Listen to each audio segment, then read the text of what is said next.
ചിറ്റാറ്റുകര പഞ്ചായത്തിൽ ലൈഫ് ഭവന പദ്ധതിയിൽ നിർമ്മിച്ച 110 വീടുകളുടെ താക്കോൽ സമർപ്പണം മന്ത്രി എം.ബി. രാജേഷ് ഉദ്ഘാടനം ചെയ്തു.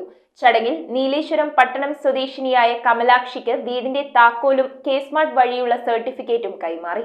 സംസ്ഥാനം ലൈഫ് പദ്ധതിയിൽ ഇതുവരെ ചെലവഴിച്ച തുക 18,000 കോടിയിലേറെയാണെന്ന് മന്ത്രി എം.ബി. രാജേഷ് വ്യക്തമാക്കി. ചിറ്റാറ്റുകര പഞ്ചായത്തിൽ ലൈഫ് ഭവന പദ്ധതിയിൽ നിർമ്മിച്ച 110 വീടുകളുടെ താക്കോൽ സമർപ്പണം ഉദ്ഘാടനം ചെയ്യുകയായിരുന്നു മന്ത്രി. ലൈഫ് നടപ്പാക്കി തുടങ്ങിയ ശേഷം കേരളത്തിൽ ഇതുവരെ ധനസഹായം അനുവദിച്ചത് 5,79,568 ഗുണഭോക്താക്കൾക്കാണ്. അതിൽ 4 ലക്ഷം ഏപ്രിൽ 30 വരെയുള്ള കണക്കാണ് ഞാൻ പറയുന്നത്. 4,52,156 വീടുകൾ പണി പൂർത്തിയാക്കി എന്ന് പറഞ്ഞാൽ 4,52,156 കുടുംബങ്ങൾ വീട് എന്ന സ്വപ്നം യാഥാർത്ഥ്യമായി വീടിന്റെ സുരക്ഷിതത്വത്തിനുള്ളിൽ കഴിയാൻ സഹായിച്ച പദ്ധതിയാണ് ലൈഫ് എന്നാണ്. 18 ലക്ഷത്തോളം ആളുകളെ വീടിന്റെ അടച്ചുറപ്പിലേക്ക് കൊണ്ടുവന്ന പദ്ധതിയാണ് ലൈഫ്. ഇന്ത്യയിൽ ഇപ്പോൾ വീട് നിർമ്മിക്കുന്നതിന് ഏറ്റവും ഉയർന്ന തുക കൊടുക്കുന്നത് കേരളത്തിലാണ്. ലൈഫ് പദ്ധതിക്ക് നൽകുന്ന വിഹിതം വർദ്ധിപ്പിക്കാൻ കേന്ദ്ര സർക്കാർ തയ്യാറാകണം. മാലിന്യമുക്ത നവകേരളം സൃഷ്ടിക്കുക എന്നത് കക്ഷി രാഷ്ട്രീയത്തിനതീതമായി ഏറ്റെടുത്ത ഉത്തരവാദിത്തമാണ്. കൂട്ടായ്മയുടെ ഭാഗമായി നല്ല മാറ്റം ഉണ്ടായിട്ടുണ്ടെങ്കിലും പൂർണ്ണതയിൽ എത്തിയിട്ടില്ല. അതിന് എല്ലാവരുടെയും സഹകരണം ആവശ്യമാണെന്നും മന്ത്രി ചൂണ്ടിക്കാട്ടി.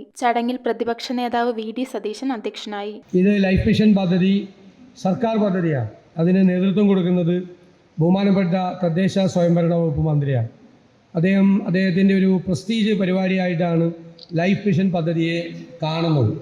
അത് കൂടുതൽ പ്രാധാന്യം കൊടുത്ത് ലൈഫ് മിഷനിൽ കൂടുതൽ വീടുകൾ പണിയണമെന്നുള്ള ആഗ്രഹത്തോടു കൂടിയാണ് അദ്ദേഹം ഈ കാര്യങ്ങൾക്കെല്ലാം നേതൃത്വം കൊടുക്കുന്നത്. അദ്ദേഹം നമ്മുടെ പറവൂർ നിയോജകമണ്ഡലത്തിൽ ഒരു ഔദ്യോഗിക പരിപാടിക്ക് വരുന്നത് ആദ്യമായിട്ടാണ്.